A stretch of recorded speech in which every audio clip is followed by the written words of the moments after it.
आज की कहानी में हम देखेंगे एक परीलोक की रानी को जो धरती पर एक आम लड़की बनकर रह रही है, पर उसके साथ ऐसा क्या हुआ कि पूरी दुनिया से अपनी पहचान छुपानी पड़ गई। बहुत पुराने समय की बात है। राजपूताना के एक शहर में एक राजा रहता था जो बेहद दयालु और न्यायप्रिय माना जाता था। उसके राज में लोग इतने खुश थे कि कहते थे शेर और बकरी भी एक घाट पर पानी पी लेते थे। हर तरफ शांति ही शांति थी। राजा का एक ही बेटा था। नाम तो राजकुमार था, पर दिमाग से वो बहुत समझदार, नेक दिल और हर काम में माहिर था। बस जरूरत से ज्यादा लाड प्यार ने उसे थोड़ा जिद्दी बना दिया था। जिसे पाने की ठान ले उसे हासिल किए बिना कभी नहीं रुकता था। एक दिन राजकुमार शिकार से लौट रहा था। सैनिक और दूसरे शिकारी पीछे रह गए और वो घोड़े पर सवार होकर बहुत आगे निकल आया। तेज धूप थी और उसे बहुत प्यास लग रही थी। उसने चारों ओर देखा तो समझ आया कि ये धोबियों का मोहल्ला है। हर तरफ कपड़े धोए और सुखाए जा रहे थे। तभी उसकी नजर एक घर की छत पर पड़ी। वहां एक लड़की अपने बाल सुखा रही थी। राजकुमार उसे देखता ही रह गया। ऐसी खूबसूरत लड़की उसने पहले कभी नहीं देखी थी। ऐसा लग रहा था जैसे उसके काले लंबे बालों के बीच चांद जैसा चेहरा चमक रहा हो। लड़की ने भी राजकुमार को देख लिया। वो तुरंत दुपट्टे से खुद को ढककर नीचे उतर गई। तभी राजकुमार जैसे होश में आया। उसके साथ ही और नौकर भी पहुंच गए और राजकुमार को मजबूरन महल वापस आना पड़ा। पर उसकी आंखों से वो चेहरा हट ही नहीं रहा था। उसने अपने खास नौकरों को भेजकर पता लगवाया तो मालूम हुआ कि वो एक धोबी का घर था और लड़की उसी धोबी की बेटी थी। राजकुमार गुस्से और जिद में बिस्तर पर पड़ गया कि वो उसी लड़की से शादी करेगा, नहीं तो जान दे देगा। 3 हफ्ते बीत गए। आखिर ये बात राजा तक पहुंची और वो चिंता में पड़ गया। वो जानता था कि उसका बेटा जिद पकड़ ले तो छोड़ता नहीं। राजा ने गांव के मुखिया को बुलाकर राय ली। मुखिया, जो बेहद अक्लमंद, वफादार और अनुभवी था, उसने कहा, इस समय उसे रोकना ठीक नहीं। राजकुमार को मनमानी करने दीजिए। जवानी की जिद है। 2 दिन धोबी की बेटी के साथ रहेगा तो खुद ही समझ आ जाएगी। बाद में किसी राजकुमारी से शादी करवा दीजिएगा। वैसे भी राजाओं की तो कई रानियां होती हैं, ये भी एक कोने में पड़ी रहेंगी। राजा को उसकी बात समझ आ गई। उसने राजकुमार को बुलाया और कहा कि उसकी इच्छा देखते हुए वो इस शादी की इजाजत देता है। फिर राजा ने धोबी और उसकी पत्नी को बुलवाया। वो डरते डरते आए, सोचते हुए कि न जाने क्या गलती हो गई कि राजकुमार ने बुलाया है। राजकुमार ने साफ कहा, हम तुम्हारी बेटी से शादी करना चाहते हैं, तुरंत तैयारी करो। उसे लगा था कि धोबी और उसकी पत्नी खुशी से फूले नहीं समाएंगे, पैर छू लेंगे, शुक्रिया करेंगे, पर ऐसा कुछ नहीं हुआ। दोनों सोच में पड़ गए। फिर बोले, राजकुमार, ये तो हमारी खुशनसीबी है, पर हम बेटी से पूछकर ही जवाब देंगे। ये सुनकर राजकुमार को बहुत गुस्सा आया। उसे लगा ये मामूली धोबी जिसकी बेटी से वो शादी करने को तैयार है और ये कह रहा है कि बेटी उसे पूछकर बताएंगे। पर राजस्थान जैसे शाही खून में भी दिल का मामला अलग होता है। राजकुमार उस लड़की पर दिल हार चुका था, इसलिए उसने बात बर्दाश्त कर ली। उसने बस इतना कहा, हमें इनकार सुनने की आदत नहीं, मना किया तो पूरा खानदान जेल जाएगा। डरते कांपते आए थे वैसे ही लौट गए। घर पहुंचकर उन्होंने लड़की को बताया कि राजकुमार उससे शादी करना चाहता है और अगर उसने मना किया तो उनकी जान पर बनाएगी। लड़की बोली, ठीक है, मैं राजी हूं, लेकिन मेरी 4 शर्तें हैं। आप राजकुमार को कहिएगा कि खुद आकर मेरी बातें सुने। अगर शर्तें मंजूर हों तो बारात लेकर आ जाए। अगले दिन धोबी राजकुमार के महल पहुंचा और लड़की का संदेश दे दिया। उसके मन में डर साफ दिख रहा था, कहीं राजकुमार गुस्से में उसका सिर धड़ से अलग ना कर दे। उसे खुद भी हैरानी थी कि उसकी बेटी में इतनी हिम्मत कहां से आ गई कि वो राजकुमार के सामने शर्तें रख रही है। राजकुमार ने जब सुना कि लड़की ने उसे शर्तें सुनाने को कहा है तो पहले तो उसका खून खौल उठा। दिल किया कि तलवार खींचकर धोबी को वहीं खत्म कर दे, लेकिन फिर एक तो वो लड़की उसे सच में पसंद आ चुकी थी और दूसरी बात, उसे भी जिज्ञासा हो गई कि आखिर ये धोबी की बेटी कौन कौन सी शर्तें रखती है। राजकुमार उसी वक्त धोबी के साथ उसके घर पहुंच गया। 2 कमरों का छोटा सा मकान था। नीचे धोबी, उसकी माँ और पत्नी रहते थे और ऊपर की मंजिल पर लड़की का कमरा था। राजकुमार पहुंचा तो लड़की नीचे कमरे में पर्दा डालकर बैठ गई ताकि उसे सीधे ना देखना पड़े। उसने कहा, मेरी 4 शर्तें अगर आपको मंजूर हैं तभी मैं शादी करूंगी। पहली शर्त उसने ये रखी, मैं आपके महल में रात नहीं बिताऊंगी, सुबह जाऊंगी और शाम को वापस अपने घर आ जाऊंगी। राजकुमार को यह सुनकर बड़ा अजीब लगा। मन में बोला, ये कैसी शर्त है भला? पर फिर खुद ही सोच लिया, एक बार शादी हो जाएगी तो कोई रानी महल छोड़कर झोपड़ी नहीं जाएगी। वो बोला, मंजूर है, दूसरी शर्त बताओ। लड़की ने कहा, आप मुझे ना छूने की कोशिश करेंगे और ना ही मुझसे बात करने की। ये सुनकर राजकुमार हंसी रोक ना सका। ये शादी है या मजाक? लेकिन फिर उसने सोचा, चलो बाद में देखा जाएगा, और बोला, ठीक है, ये भी मंजूर है। फिर लड़की बोली, मैं आपके महल का पानी तक नहीं पीऊंगी। राजकुमार ने मन में हंसते हुए सोचा, पूरा दिन महल में रहेगी तो ना खाएगी ना पिएगी। वो बोला, यह भी मंजूर है। आखिर में लड़की ने चौथी और सबसे कड़ी शर्त रखी, अगर आपने मुझे उंगली से भी छूने की कोशिश की तो रिश्ता उसी वक्त खत्म और मैं कभी वापस नहीं आऊंगी। राजकुमार ने मन ही मन सोचा, ये लड़की कितनी अजीब है और कितनी बेअदब भी। लेकिन उसके दिमाग में एक ही बात थी, शादी होते ही सारी शर्तें अपनी जगह अपने आप टूट जाएंगी। उसने कहा, ठीक है, मुझे तुम्हारी सारी शर्तें मंजूर हैं। लड़की ने जवाब दिया, अगर सब शर्तें मान ली हैं तो फिर बारात ले आइए। लड़की नहीं चाहती थी कि उसकी वजह से धोबी किसी मुसीबत में पड़े, इसलिए राजकुमार खुद 2-4 दोस्तों के साथ बहाना बनाकर वहां गया और फिर सारी रस्में झटपट पड़वा कर दुल्हन को महल ले आया। बहू ने साड़ी पहन रखी थी और इतना बड़ा घूंघट निकाला हुआ था कि चेहरा बिल्कुल दिख ही नहीं रहा था। कोई पहचान नहीं पा रहा था कि नई बहू किस सूरत की है। राजा रानी भी शादी में शामिल नहीं हुए थे। बस राजकुमार की एक खास दासी खड़ी थी, हाथ बांधे हुक्म का इंतजार करती हुई। शाम हुई तो दासी ने आकर बताया कि गाड़ी तैयार है। बहू उठी और सीधी गाड़ी में जाकर बैठ गई। अगले दिन सुबह भी वो उसी कपड़े में उसी तरह ढंकी हुई आई और उसी कुर्सी पर जा बैठी।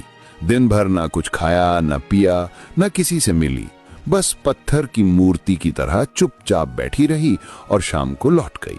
1 दिन, 2 दिन, 3 दिन, देखते देखते पूरे 6 महीने बीत गए और उसके रोज के काम में जरा भी फर्क नहीं आया। राजकुमार ने जो सोचा था उसका एक भी हिस्सा सच नहीं हुआ। वो अपनी ही शर्तों से बंधा हुआ था। जिस चेहरे के चलते उसने नींद, चैन सब त्याग दिया था, उसकी झलक तक नहीं मिली। महल और दरबार में लोग तरह तरह की बातें करने लगे। राजा रानी भी परेशान हो गए। एक दिन राजा ने धोबी को बुलाकर कहा, आप अपनी बेटी को समझाते क्यों नहीं? अब वो हमारी रानी है, उसे महल में रहना चाहिए। रोज रात को चले जाना अच्छा नहीं लगता, लोग बातें बनाते हैं। धोबी ने हाथ जोड़कर कहा, राजकुमारी की जय हो। सच बात यह है कि वो हमारी असली बेटी है ही नहीं। एक दिन हमारे घर आई और बोली, इस दुनिया में मेरा कोई नहीं, मुझे अपनी बेटी बना लो। उसने बताया, हमारी कोई औलाद नहीं थी, मेरी पत्नी को उसकी सुंदर सूरत भा गई और हमने उसे रख लिया। वो ऊपर के कमरे में रहने लगी, लेकिन उसके बाद उसने हमारे साथ कभी कोई रिश्ता रखा ही नहीं। हम नहीं जानते वो कहाँ खाती है, क्या करती है। बस कभी कभी मेरी पत्नी के पास आकर बैठती और उसे माँ कह देती, उसी में वो खुश रहती है। उसने हमें कसम दे रखी थी, इसलिए हम चुप रहे। उस पर हमारा कोई जोर नहीं, आप हमारी जान बख्श दें। धोबी चला गया और राजकुमार अजीब सी उलझनों में पड़ गया। अब करूं तो क्या करूं? उसका मन हर तरफ से उजड़ चुका था। आखिर एक दिन वो चुपचाप महल से निकल पड़ा। सिर्फ अपनी विश्वास पात्र दासी को बताया कि वो जा रहा है, कहाँ पता नहीं, और कब वापस आएगा ये भी नहीं। अगर पिताजी या कोई और पूछे तो कह देना कि यात्रा पर गए हैं, उसने कहा।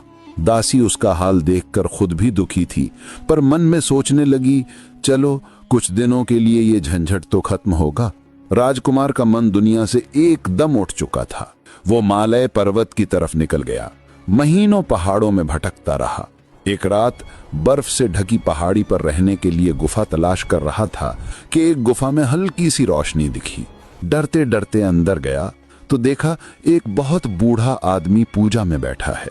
आंखें बंद, दाढ़ी जटा बहुत लंबी, पूरे शरीर और पलकों तक पर धूल जमी हुई थी। सामने एक चिराग जल रहा था जिसकी 1 गज लंबी बत्ती जल चुकी थी और आधी अभी बाकी थी। उन्हें देखकर राजकुमार के दिल को अजीब सा सुकून मिला। वो भी उनके पास बैठ गया, पर बूढ़े योगी ने आंखें नहीं खोली। वो गहरी समाधि में थे, ईश्वर के ध्यान में डूबे हुए थे। राजकुमार वहीं रहने लगा।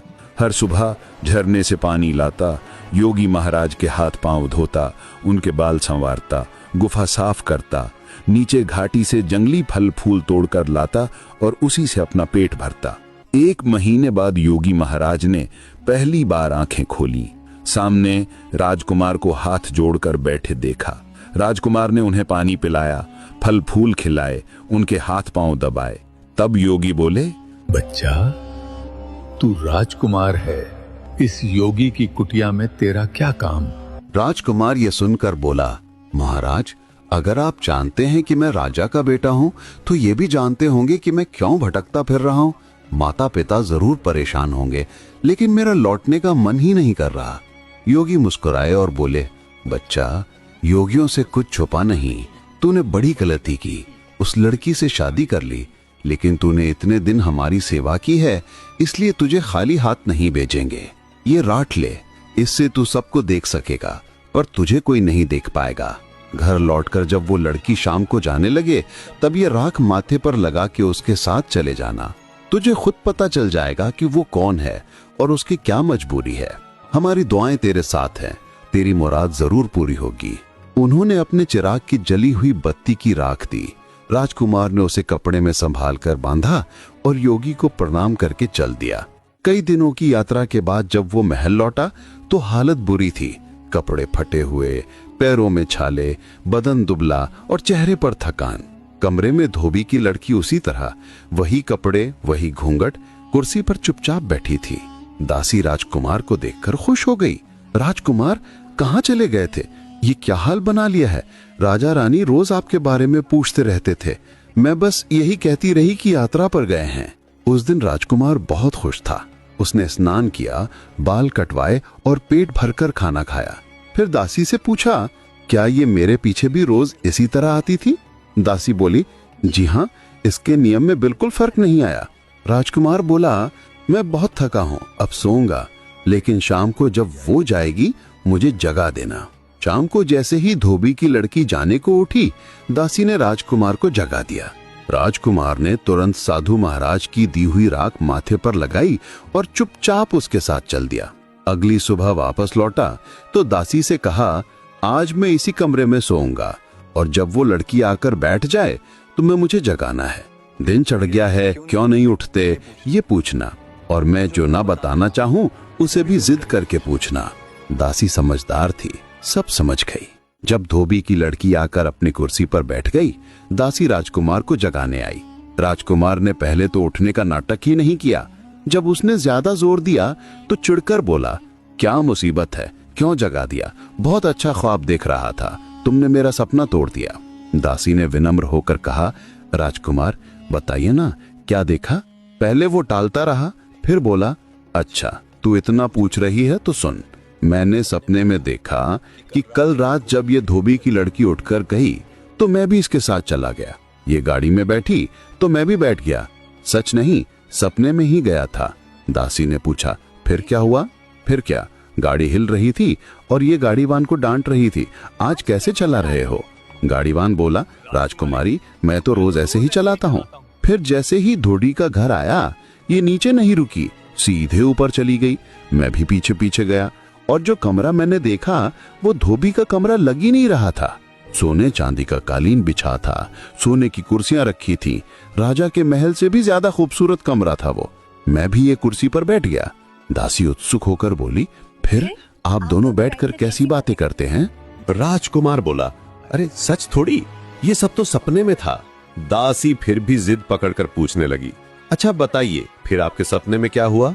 राजकुमार बोला, क्या होना था, ये धोबी की लड़की, ये जो साल भर से एक ही साड़ी पहन कर आती है, सपने में इसे देखा कि ऐसे साड़ी उतार कर फेंक रही है जैसे किसी भिखारी की हो। अपनी नौकरानी को बोली, हमाम तैयार है? नौकरानी बोली, जी राजकुमारी, गर्म पानी तैयार है। ये हमाम में घुसी तो मैं भी इसके साथ, सपने में। दासी ने तुरंत टोका, आप भी उसके साथ हमाम में? राजकुमार मजाक मत कीजिए। राजकुमार बोला, अरे तू तो हर बात सच समझ लेती है, मैं कह रहा हूँ ख्वाब था। दासी ने कान पकड़ लिए, राजकुमार अब बीच में नहीं बोलूंगी, सुनाइए। राजकुमार ने आगे कहा, बस फिर ये नहाने लगी। मैंने सोचा कई दिन से अच्छा स्नान नहीं किया, मैं भी नहा लूं। ये 1 कटोरा पानी डालती, मैं 4 कटोरे डाल देता। इसके शरीर का साबुन भी पूरा नहीं उतरा था कि पानी खत्म। इसने नौकरानी को डांटा, आज पानी इतना कम क्यों रखा? नौकरानी बोली, महारानी रोज जितना रखती हूँ उतना ही रखा है। फिर वो और पानी ले आई, मैंने वो भी खत्म कर दिया। तीसरी बार भी पानी लाना पड़ा। जैसे तैसे ये हमाम से निकली, फिर बोली, खाना तुरंत लगाओ, बहुत भूख लगी है। दिन भर भूखा प्यासा बैठना पड़ता है। नौकरानी छत पर गई और आसमान की तरफ हाथ उठाया, और भाई आसमान से एक तख्ता उतरा जिसमें सोने चांदी के बर्तनों में दुनिया भर के पकवान रखे थे। नौकरानी ने अपने लिए थोड़ा निकाला और बाकी इसके सामने रख दिया। मैंने सोचा आज मैं भी खा लेता हूँ। इतने मजेदार पकवान कि एक निवाला ये खाती, 4 मैं खा जाता। इसका पेट भरा ही नहीं था कि खाना खत्म। इसने नौकरानी को डांटा, आज क्या कर रही है, इतना कम खाना क्यों रखा? बेचारी नौकरानी चौंक गई। राजकुमारी, रोज जितना निकालती हूँ उतना ही निकाला है, ये लीजिए, मेरे हिस्से का भी ले लीजिए। लेकिन आज कुछ गड़बड़ लगती है, क्या राजकुमार ने आपसे बात की? ये सुनकर धोबी की लड़की नौकरानी पर बरस पड़ी। मेरे बारे में ऐसी बात कहने की हिम्मत कैसे हुई?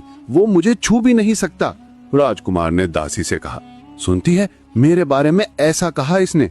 मुझे भी गुस्सा आ गया। खाना मैंने ज्यादातर खा लिया, ये भूखी रह गई। पर मन ही मन इसे भी समझ नहीं आ रहा था कि मामला क्या है। फिर आसमान से इसके लिए कपड़े उतरे, कपड़े बदले, नौकरानी ने मेकअप किया, बालों में मोती जड़े। बस क्या बताऊं, परियों जैसी लग रही थी। ये धोबी की लड़की जो यहाँ मैली साड़ी में बैठती है, वहां किसी रानी से कम नहीं लग रही थी। फिर रात को ये छत पर खड़ी हुई। आसमान से एक उड़ने वाला सिंहासन, तख्ता उतरा, ये इस पर बैठ गई। मैंने सोचा जो होगा देखा जाएगा। मैं भी तख्ते के पाए से लटक गया। इतना कहकर राजकुमार चुप हो गया। दासी ने देखा कि धोबी की लड़की थोड़ा सा चेहरा उनकी तरफ घुमा रही है। दासी ने इशारा करते हुए पूछा, फिर क्या हुआ राजकुमार? राजकुमार बोला, बस ख्वाब खत्म। दासी ने जिद की, राजकुमार ऐसे कैसे, आधा ख्वाब कौन सुनाता है, बोलिए आगे क्या हुआ? राजकुमार ने रोकते टालते कहा, ठीक है, तख्ता ऊपर ऊपर उड़ता हुआ चांद तारों से भी ऊपर परियों की दुनिया में पहुंचा। वहां राजा इंद्र का दरबार सजा था, एक से बढ़कर एक परियां थी। ये पहुंची तो सब खड़े हो गए, जैसे वो कोई बड़ी राजकुमारी हो। ये धोबी की लड़की नहीं, वहां परियों की रानी थी। सबसे आखिर में इसके नाच की बारी आई। ये नाचने लगी और मैं सोचने लगा कि आज अगर इसकी धुन पर थाप नहीं दी तो क्या किया। मैंने तबले वाले से कहा, भैया तुम थक गए होगे, थोड़ा आराम कर लो। वो बेचारा किसी को दिख तो नहीं रहा था, लेकिन सच में थक गया था। तबला छोड़कर बैठ गया। मैंने तबला उठाया और भाई ऐसी थाप बजाई कि पूरा दरबार झूमने लगा। राजा इंद्र इतने खुश हुए कि अपना रेशमी रुमाल इनाम में दे दिया। ये झुककर सबको रुमाल दिखाने लगी और तबले वाले की तरफ आई। मैंने फट से रुमाल उठाकर जेब में डाल लिया। इतना सुनते सुनते धोबी की लड़की पूरी तरह राजकुमार की तरफ मुड़ चुकी थी। दासी बोली, राजकुमार हम भी तो देखे वो रुमाल कैसा है। राजकुमार बोला, अरे ये तो ख्वाब था, ख्वाब की चीज कहीं दिखाई जाती है क्या? लेकिन दासी ने जबरदस्ती उसकी जेब में हाथ डाला और एक रेशमी रुमाल निकाल लिया। कहीं यही तो वही रुमाल नहीं? राजकुमार बनावटी गुस्से में बोला, तू बड़ी जिद्दी है, मानती नहीं। हाँ यही था, पता नहीं मेरी जेब में कहां से आ गया। अब धोबी की लड़की का दुपट्टा थोड़ा छोटा हो गया था, वो पूरी तरह उनकी ओर मुड़ चुकी थी। दासी फिर बोली, राजकुमार सुनाइए फिर क्या हुआ? राजकुमार ने कहा, होना क्या था, राजा इंद्र ने इसे दोबारा नाचने की फरमाइश की। मैंने फिर ढोल संभाला। जितना अच्छा मैं ढोल बजा रहा था, ये उतना ही सुंदर नाचती गई। राजा इंद्र खुश हुए और इनाम में अपनी अंगूठी दे दी। इसने झुककर उनके पैर छुए, सबको अंगूठी दिखाई और फिर तबले वाले के पास रख दी। वो भी मैंने उठा ली और जेब में रख ली। दासी ने फिर कहा, दिखाइए राजकुमार, कैसी थी वो अंगूठी? राजकुमार बोला, अरे दासी तू भी ना, एक चीज सच हो गई तो इसका मतलब ये नहीं सब बातें सच निकलेंगी। पर दासी ने दूसरी जेब में हाथ डाला और अंगूठी निकाल ली। क्या यही है? राजकुमार बोला, अरे हाँ यही तो थी, पर ये मेरी जेब में कैसे आई? तभी दासी ने इशारा किया। धोबी की लड़की का घूंघट अब ऊपर उठ चुका था, लेकिन दोनों दिखा रहे थे जैसे उन्होंने कुछ देखा ही नहीं। दासी फिर बोली, फिर क्या हुआ? राजकुमार ने आगे कहा, मैंने जान लगाकर तबला बजाया, और ये ऐसा नाची कि परियों की दुनिया में इसका कोई जवाब नहीं। नाच खत्म हुआ तो राजा इंद्र उठकर चले गए। ये जल्दी से उड़न खटोली पर बैठ गई। शायद सोचा बाद में इनाम ले लेगी। इसे क्या पता था कि सारी चीजें मेरे पास थीं। खटोली ऊपर उठी, मैं इसके पंखों से लटक कर नीचे आ गया। बस इसके आगे तूने मुझे जगा दिया। दासी बोली, राजकुमार अब वो मोतियों वाला हार भी दिखाइए। राजकुमार बोला, अरे दासी, वो तो ख्वाब था, मेरे पास कहां से। पर दासी ने दूसरी जेब से मोतियों का हार निकाल लिया। क्या यही हार था? अब धोबी की लड़की कुर्सी से उठकर राजकुमार के पास आ गई और बोली, राजकुमार, अब तो आप समझ ही गए होंगे कि मैं धोबी की लड़की नहीं हूँ, मैं परियों की दुनिया की एक परी हूँ। अब मेरी कहानी भी सुनिए। परियों के लोक में मुझसे अच्छी नाचने वाली कोई नहीं थी। राजा इंद्र रोज मेरे नाच से ही दरबार सजाते थे।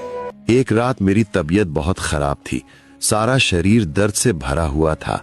दरबार से बुलावा आया, मैंने मना कर दिया। फिर दूसरा बुलावा आया तो मुझे गुस्सा आ गया। मैंने संदेश वाहक से कह दिया कि राजा से कहना, क्या उनके पास नाम की भी कोई चीज है? मैं दर्द से तड़प रही हूँ और उन्हें नाच चाहिए। संदेश उसी तरह राजा इंद्र के सामने पहुंच गया। वो गुस्से से आग बबूला हो उठे। मुझे बुलाया। मैं डरती कांपती पहुंची।